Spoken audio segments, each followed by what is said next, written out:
Have you ever had a recurring nightmare as a child? I mean the ones that keep coming back. I did. I was a pretty chill kid at the time. I liked to stay away from others, keeping myself to my own little world. That's why I didn't confess my problems to my parents. Maybe I should have. It all started on a calm night. I went to bed, closed my eyes, and faded into unconsciousness. I was in my room, in front of the door leading to the hallway. It was dark, but there was faint light coming from the stairs, situated at the very end of this hallway. I could feel an opposing presence behind me.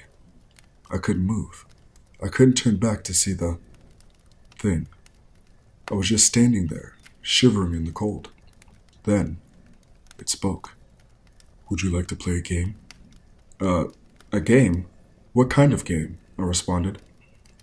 "It's very simple, really." It pointed at the stairs. I could see its hand above me, arm stretched over my body. "You see those stairs?" "Yes." "Well, you're going to run towards them. If you reach the top of them, then you win, and I will never bother you again." "And if I lose?" I asked. Even if I couldn't see its face, I could feel the thing smile. It made me uncomfortable. "I will follow you. I will lurk in your shadow. And when you lower your guard, I will take your body, your life, and everyone you know and love. Sound good?" "No, I don't." 3, 2, 1, run. I started to run. It felt like I was running in water. I wasn't able to breathe. I tried to call my parents, but each time I tried, I would feel pressure on my chest, and only a painful whisper would come across my lips. The hallway became longer and longer. I became slower, and the presence came closer and closer. When I finally reached the bottom of the stairs, I felt its cold hand on my shoulder. "Got you." I woke up, screaming and sweaty. While I was trying to catch my breath, my parents rushed into my room. "What happened? Are you okay?"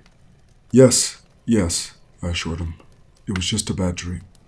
"Do you want to come sleep with us?" "No, it's all right." "Are you sure?" "Yes." "Good night." "Okay, good night, sweetie." They kissed me on my forehead and left my room. This whole time, I was staring at the corner. I could sense its smile. I could feel how happy it was. I didn't sleep that night. It became worse for me after that. My teachers and my parents often caught me staring into the corners. Whatever they did, they didn't make it stop. They sent me to a psychologist who didn't even know where to begin to try to make sense of my problems. She suggested my parents send me to a mental institution. Each night, I would have the same dream, and each time, I lost.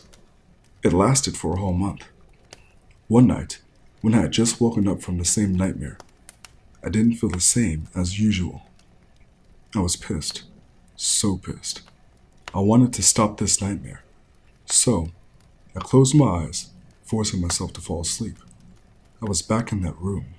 It was behind me, smiling from its last victory. But it wasn't going to last long. I wouldn't let it. It was confused. I had never come back so soon after a defeat. "I want to play again," I said. "But I just won," said the thing. "One more game. If I win, you leave me alone. If I lose, you can take me. I will not resist." It smiled again. "As you wish. 3, 2, 1. I ran before it could finish its sentence.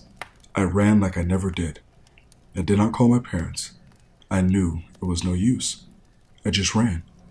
Even as the hallway became longer, even as the thing was coming closer, I ran. I wouldn't lose. Not this time. I reached the stairs. The thing didn't catch me yet. I sprinted. I slipped. I didn't look behind me. I had never gotten this far. I ran. I finally reached the end of the stairs. I could feel its cold hand above my shoulder. I won.